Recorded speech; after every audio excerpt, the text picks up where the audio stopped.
existe un mundo mejor. Quédate a disfrutarlo, que juntos somos un montón. Y a este montón que somos juntos, si dejamos de estar juntos ya no somos más este montón, le proponemos a partir de este momento nuestro cotidiano pacto de radio. Ustedes saben que de lunes a viernes, de enero a diciembre y de 14 a 16 aquí en la M530, Somos Radio, la radio de Madres de Plaza de Mayo, creemos que es conveniente pactar con ustedes el respectivo uso de nuestras imaginaciones antes de poner la prueba rumbo al futuro del programa. Saben, imaginamos un programa, pasamos a concretarlo. Ustedes no saben qué elementos tendrá este programa, pero si ecualizan con nosotros sus imaginaciones, tal vez logremos el milagro de que un programa no sea simplemente un programa, sino quizás una experiencia. Eve Bonafini dijo allá lejos y hace tiempo que bien pensada la radio es un asunto que nos funciona en los teatros de la mente. Para que en el teatro de la mente se baje el telón, se apaguen las luces, estemos dispuestos a ser parte de un espectáculo auditivo y ahora por momentos también visual, ya que estamos en el streaming de la AM530 a través de YouTube, esa combinación de elementos nos depare algo más que 1 hora, 2 horas de radio, sino también un tentempié en los complejos tiempos que nos acosan y nos corren. Si ustedes están preparados y listos, nosotros damos comienzo a la experiencia de hoy. Vieron que hay una especie de refrán de lugar común que afirma que en la Argentina en un día o en una semana o en un fin de semana ocurren más cosas que lo que pasa en muchos países durante semanas o meses. La aceleración de las cosas, la cantidad de elementos de nuestra realidad. Anoche yo no fui a la inauguración de la Feria del Libro porque tenía un compromiso conmigo mismo.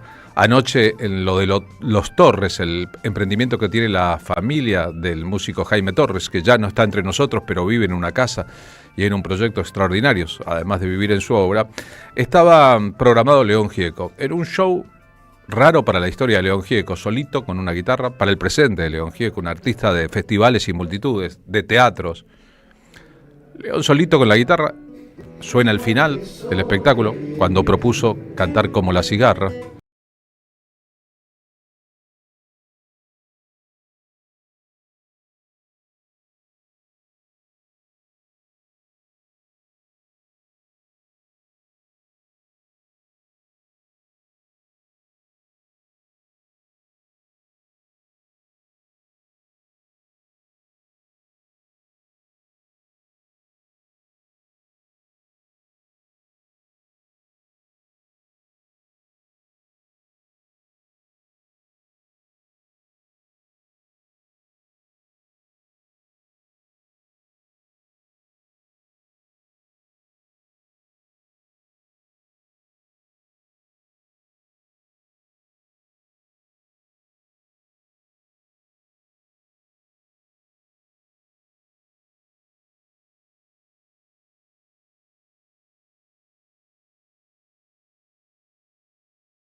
Y encendí el teléfono y empecé a ver las noticias.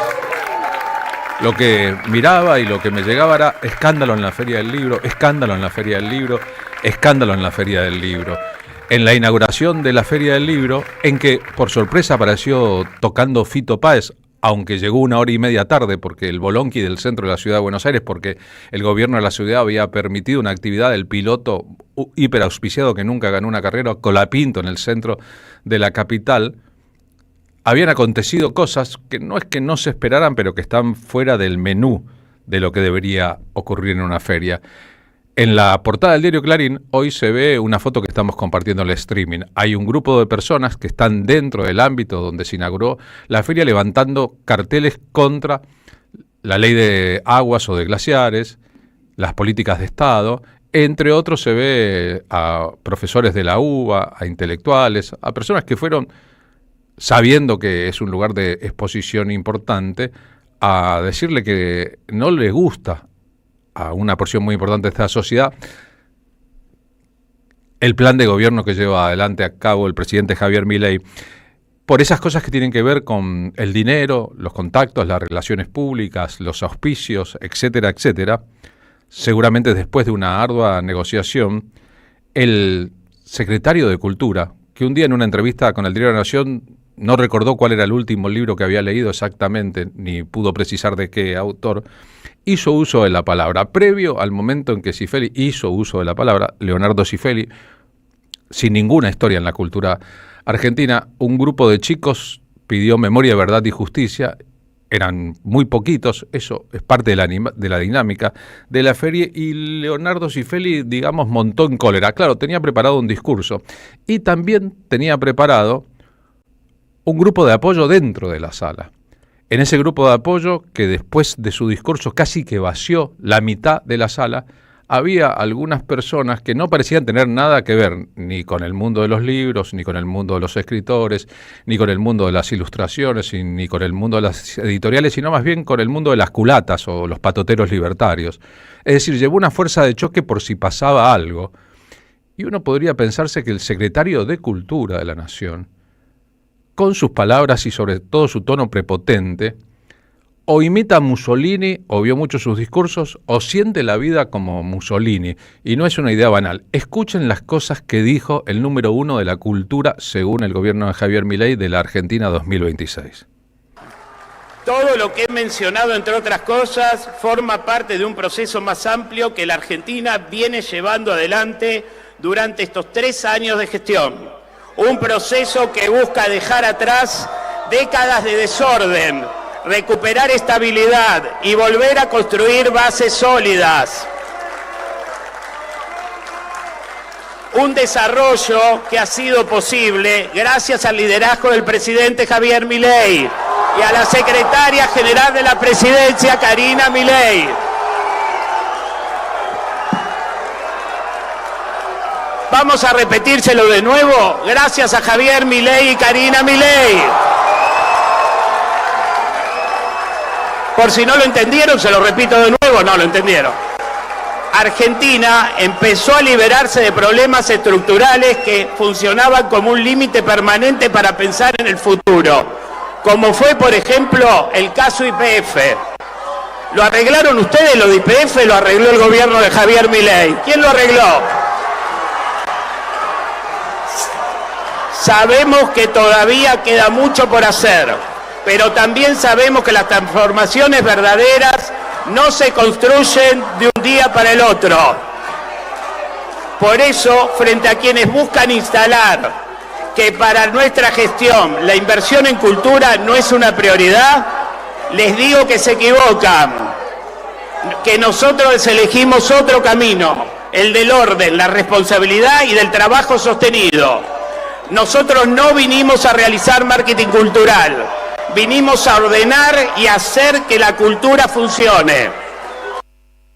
El secretario de Cultura lee un discurso que le escribieron. Tal vez lo pidió a prensa del gobierno, tal vez a la Secretaría de Medios, tal vez tiene un escribano o un escribiente. Pero la verdad es que un secretario de Cultura que diga, les repito de nuevo, cuando se sale del texto que está escrito, no solo es un bochorno, sino que es una falta de respeto a la Feria del Libro y a la cultura.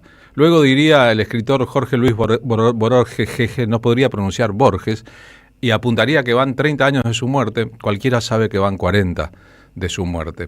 Es decir, la incompetencia y la falta de nivel de un funcionario de estas características en un lugar así, y su tono provocador, parecen patentizar una cosa muy diferente de aquello que hoy algunos de los medios de comunicación, los más grandes, están contando. La tapa de Clarín dice que el funcionario fue escrachado por un grupo de 4 o 5 personas que entró e hizo las consignas de memoria, verdad y justicia, y que respondió a su manera. Bueno, no se trata exactamente de una cosa parangonable, un grupo de militantes que va y dice una cosa y un funcionario del Estado con responsabilidades.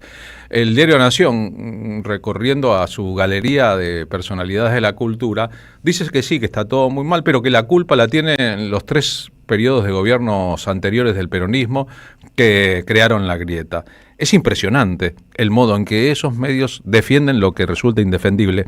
En la tapa de Clarín, el señor que se ve en primera plana con un cartel de no a la ley de glaciares es un destacado escritor y profesor universitario llamado Pablo Alabarces. Pablo Alabarces, mostrando la foto del diario, escribe en sus redes sociales: crónica de una noche en la Feria del Libro. La apertura osciló entre la vergüenza y la ovación. Primero, el acto comenzó 1:15 tarde porque Fito Páez no podía llegar por culpa del cierre de las calles de Macri para la exhibición de Colapinto, pero luego Macri se hizo el dovolú y se jactó de su apoyo a la cultura porteña. Es Macri Jorge, jefe de Estado de la Ciudad de Buenos Aires. La Secretaría de Cultura de la Nación puso media sala con aplaudidores propios, incluyendo 3 filas enteras de pesados, gente con aspecto de cana y miradas torvas, que se pusieron a gritar Argentina, Argentina cada vez que insultábamos a Cifeli. Me dieron miedo.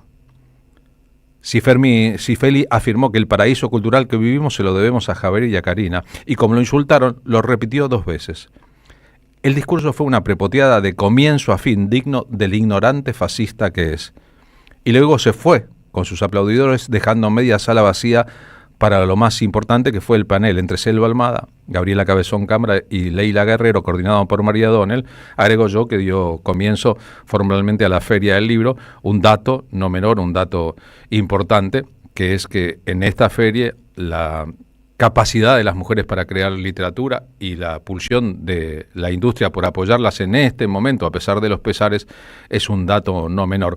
En la crónica de página 12, la cronista apunta respecto a esto: la perturbadora sensación era estar asistiendo a una suerte de recreación de la serie sobre Benito Mussolini y la Italia fascista en un ámbito inesperado. Como la cronista es joven, cree que es la serie. En realidad se trata del fascismo. La serie lo que hace es tratar de representar lo que pasaba en una realidad en la Italia de los años 20 y 30. Esta cronista habló con uno de esos jóvenes libertarios que le dijo que fue invitado por alguien de la Facultad de Ciencias Económicas y que era contador matriculado. No eran escritores, ni editores, ni ilustradores, ni traductores, ni libreros o trabajadores vinculados al mundo del libro y la edición. ¿Cómo entraron y quién los invitó? Un enigma que solo la Fundación El Libro, la entidad organizadora, podrá responder. El incidente, en la narración, comenzó cuando el grupo de jóvenes que ingresó de un costado, cuando Leonardo Cifeli iba a hacer uso de la palabra, empezó a gritar en voz alta: ¿hasta cuándo nuestros libros, junto con Martínez de Oz y la Sociedad Rural? Recuerden que en el ámbito de la sociedad rural, el salón principal se llama Martínez de Oz y la feria funciona con total normalidad. Y le gritaban al funcionario libertario: 50 años de complicidad con la dictadura, que digan dónde estás. Fue ahí que Cifeli los increpó: saquen los carteles. Luego, molesto, agregó para ningunearlos: dejen de gritar que son 4 gatos locos. El auditorio devino en un hervidero de gritos cruzados desde Chorro hasta que por qué desfinanciaron las universidades públicas. El secretario de Cultura, un experto en provocar, como demostró aquí y había demostrado el año pasado en la anterior feria, agradeció a Milei y reiteró lo que escucharon recién.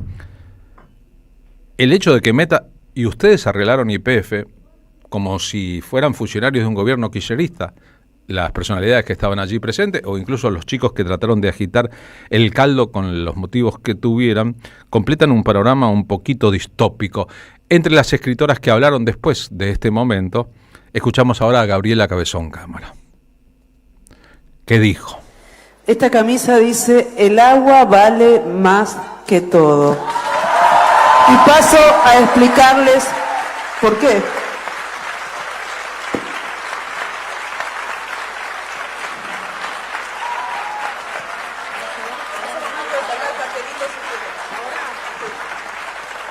El agua vale más que todo porque sin agua no hay cóndores, no hay vino, no hay helados, no hay flores que florezcan ni patitos.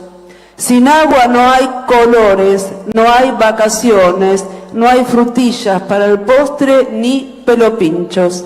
Sin agua no hay trabajo, no hay mundiales, no hay cultivos, no hay fiestas para bailar ni Papá Noeles.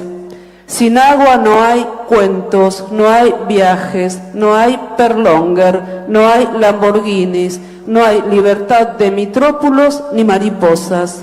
Sin agua no hay poesía, sin agua no hay fotosíntesis, sin agua no hay vida y libros tampoco. La ley de glaciares no se toca. El sábado a las 5:30 en Callao Corrientes arrancamos una marcha de antorcha para defender el agua y la vida.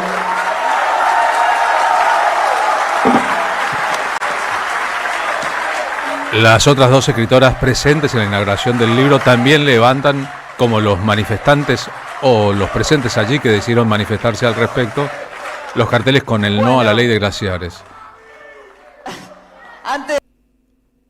Postales y momentitos de lo que ocurrió. No está en nuestro criterio hacer una evaluación en nombre de la verdad, la harán los propios oyentes de radio. El discurso de Cifeli está disponible, lo podrán encontrar fácilmente. Era un discurso previamente elaborado, está claro, seguramente se lo elaboraron, no está en condiciones él de elaborarlo. Y su propia propuesta de que cómo que financiamos la cultura si tenemos tal presupuesto para un programa de edición de libros. La verdad es que no hace falta ninguna discusión al respecto. Es un gobierno que ha vaciado la cultura, que ha desfinanciado todo lo posible a todos los organismos y que si pudiera procedería a cerrar el Instituto de Cine, el Instituto de Teatro, si es que no está intentándolo ahora, a perseguir a todos los artistas, a inventarle estas listas negras que nunca existieron en democracia o que casi nunca existieron en democracia, etcétera, etcétera. Por eso no hay una discusión posible. Lo que él dice, constatado con la realidad, se convierte en una mentira flagrante. Pero por otra parte, aquellos que, debiendo mediar entre esa realidad y sus lectores, y sus oyentes, y sus televidentes, los grandes medios de comunicación, creen que es lo mismo un grupo de personas manifestándose por verdad, memoria y justicia que un funcionario fascista insultando la inteligencia, están aplicando otra vez en nuestra sociedad la teoría de los dos demonios. Están diciendo, los unos se merecen a los otros. Es lo que Santiago Kovadrov, alguna vez un escritor progresista, hoy un escritor reaccionario, dice en el Diario de la Nación. Sí, está muy mal esto de que se levante el tono, los gritos, los insultos, es muy, muy feo lo que ocurra, pero la culpa la tiene el kirchnerismo.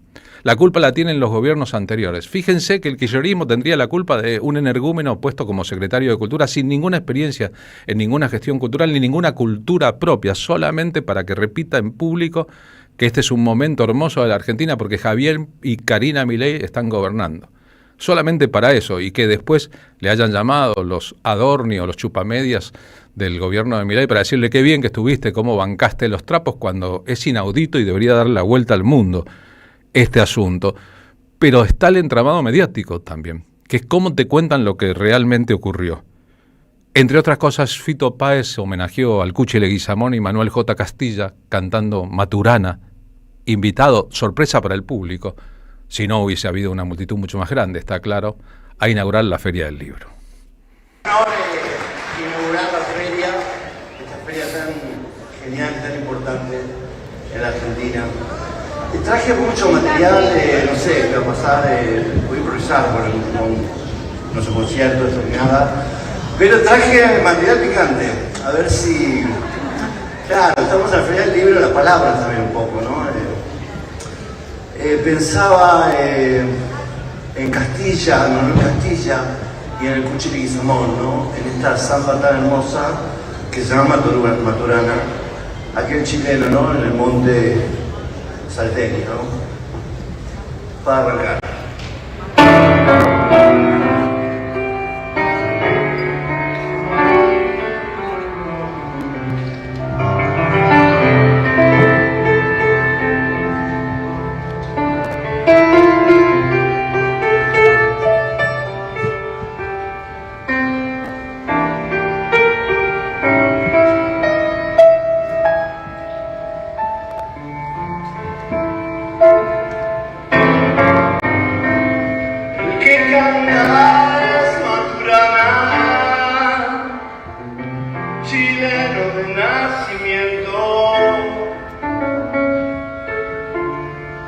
anda rondando la tierra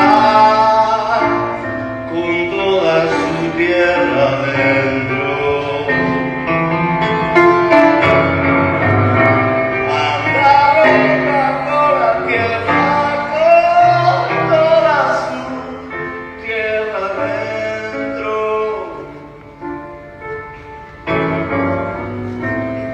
Andando por esos montes, en Salta se ha vuelto hachero.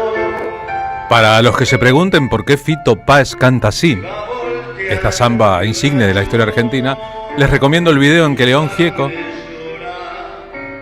con Gustavo Santolaya y el Cuchi Leguizamón en una locación en Olivos, en la provincia de Buenos Aires, hace 40 años, en el proyecto Ushuaia La Quiaca, recibe instrucciones del Cuchi sobre cómo cantan los bagualeros a los que él admiraba.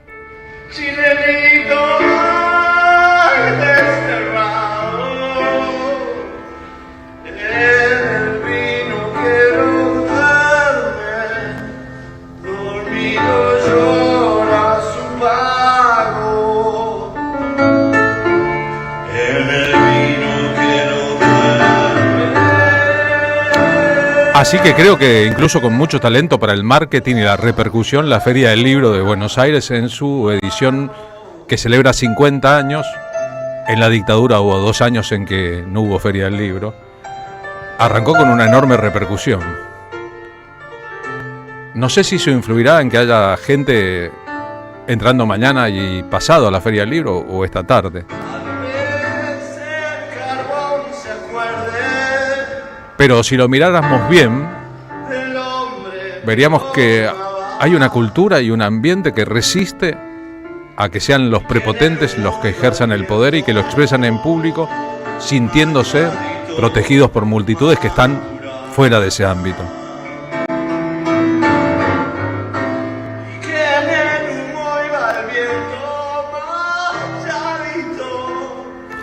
Las 3 escritoras plantearon luego, charlando en el inicio de la Feria del Libro, que para la gente de la cultura debe ser una obligación ser mejor que los otros, escribir más dulcemente si el improperio es la norma, no insultar si los otros insultan. Y la verdad que todas esas intervenciones, ponencias y esos textos están disponibles porque son interesantes sobre cómo se responde en esta era y con qué elementos se combate.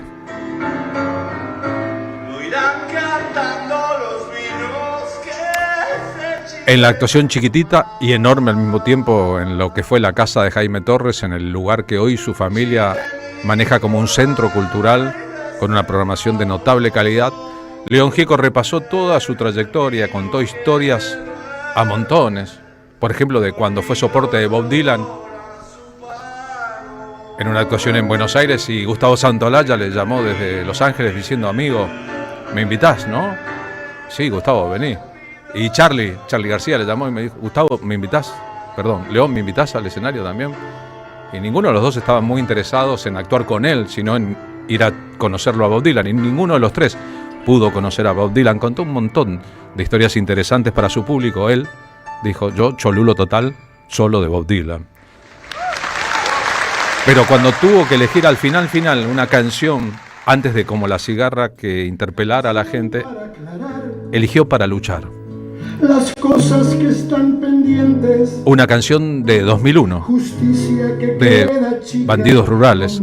León contó que en la pandemia sufrió un virus que lo dejó con muy poquita voz y con poco oído, que estuvo muy retirado durante todo este tiempo tratando de ecualizar su yo, su organismo, y sabiendo que la afección que tiene en la garganta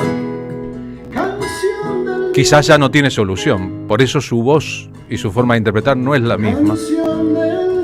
Pero creo yo, a medida que las cuerdas vocales se le calentaron, fue el mismo León de siempre, con la experiencia de una vida y con las ganas y la energía de su eterna juventud.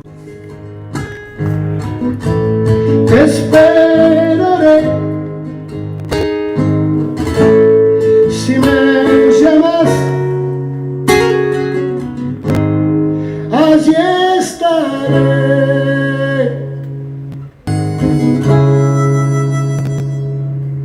Canción para decir las cosas que pocos dicen. Por lo general la gente, si no le pasa, no siente. Si a todo y si todo se repite y así nunca se lo aprende. Canción para sacar más fuerzas de la galera, de este mundo de magias y de maldad verdadera. Hoy mato a muchos de hambre y enveneno cielo y tierra.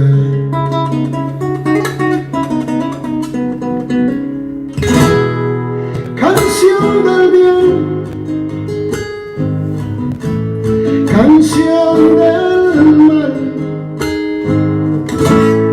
para reír, para luchar. Si ahí voy por vos, te esperaré. Si me llamas, allí estaré.